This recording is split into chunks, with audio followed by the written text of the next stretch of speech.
Bonjour tout le monde, j'espère que vous allez bien. Bien, aujourd'hui, nous allons parler sur l'intercession. L'intercession vient du mot intercéder. Par là, nous allons voir la définition du mot intercéder. Intercéder, selon le dictionnaire que j'ai, signifie prier, solliciter pour quelqu'un afin de lui procurer quelque bien ou de le garantir de quelque mal. Nous vivons dans un monde qui a vraiment besoin de l'intercession. L'intercesseur doit être premièrement parfait, l'intercesseur doit être correct, l'intercesseur doit être en règle. Donc ce message vraiment sera beaucoup plus pour les chrétiens qui sont encore debout jusqu'aujourd'hui par la grâce de Dieu. Ce message est vraiment pour ces chrétiens dont jusqu'aujourd'hui ils ont encore le Saint-Esprit en eux. Le chrétien donc, si Jésus revient maintenant, vous serez enlevés avec lui dans les ciels. Vraiment ce message est pour vous. C'est Christ, il est venu pour le monde entier. Il dit dans sa parole, je suis la lumière du monde. Jésus-Christ est venu afin de amener la vie à tout le monde. Mais la Bible nous dit dans le livre des Jean, chapitre 1, si vous pouvez lire à partir de verset 10, il est venu vers les siens, mais les siens ne l'ont pas reçu.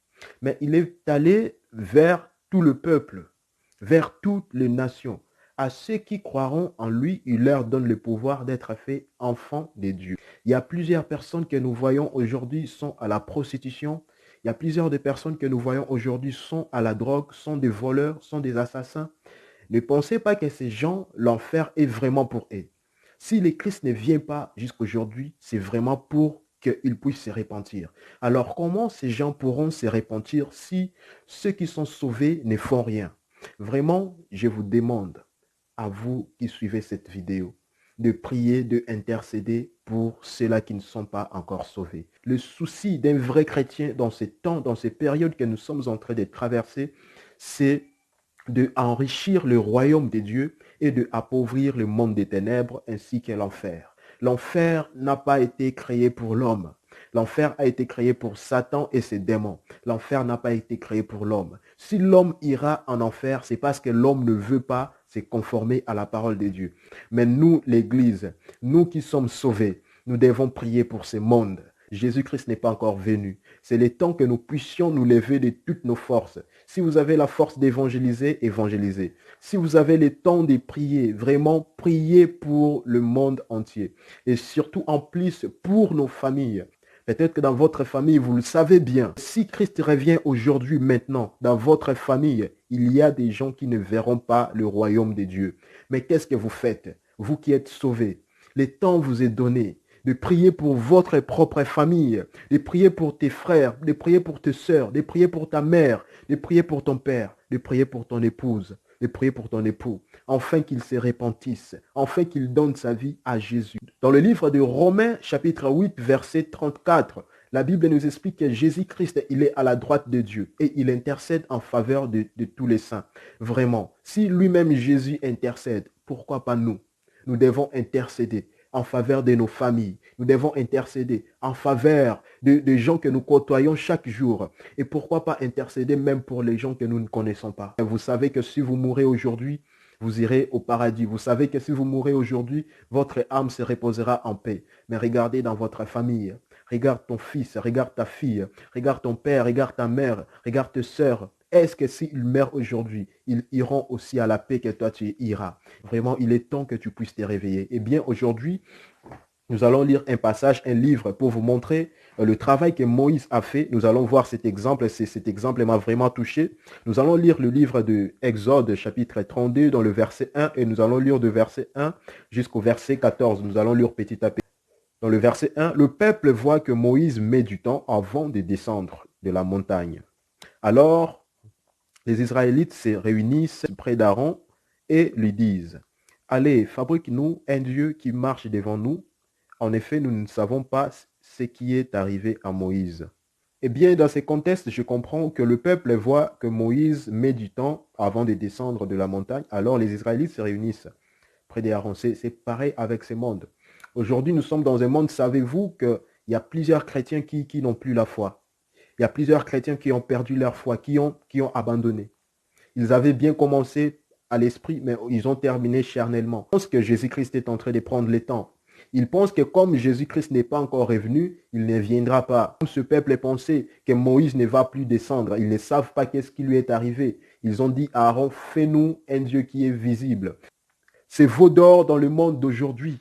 C'est l'argent. Le monde d'aujourd'hui se donne plus à l'amour d'argent que à Dieu.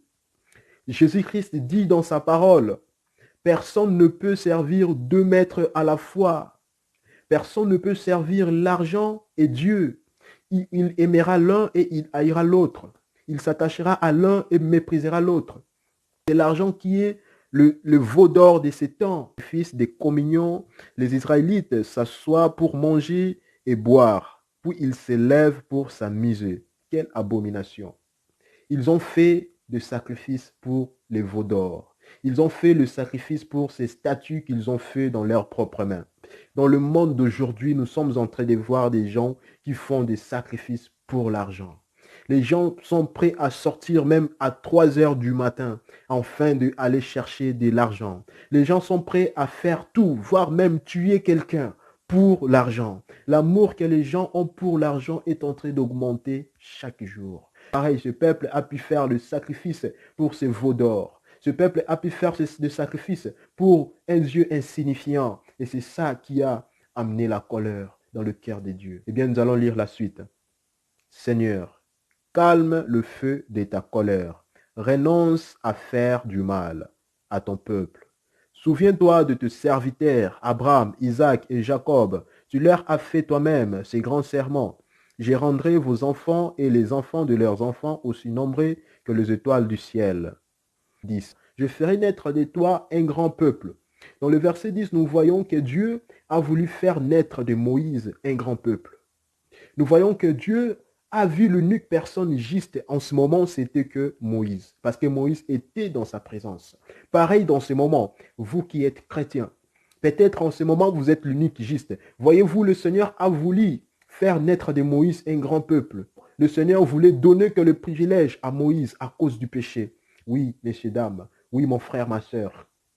À cause du péché, Dieu peut sacrifier toute une nation et sauver un seul juste. Et sauver une seule personne qui est juste. Et Dieu a voulu le faire avec Moïse. Dieu a voulu sauver que Moïse et faire naître un grand peuple chez Moïse. Mais voyez-vous quelle humilité, voyez-vous quel amour d'intercession que Moïse a pu manifester en ces moments. Moïse a dû rappeler le Seigneur les promesses qu'il a fait à Abraham, Isaac et Jacob. Moïse n'a pas voulu recevoir toute cette gloire que le Dieu a voulu lui donner. Moïse n'a pas voulu accepter les promesses que Dieu a voulu lui donner en ce moment de faire naître de lui un grand peuple. Moïse a dit non. Seigneur, souviens-toi la promesse que tu as faite à Abraham. Tu as dit que tu multiplierais les fils de leurs filles. Moïse a dû chercher un terrain d'entente.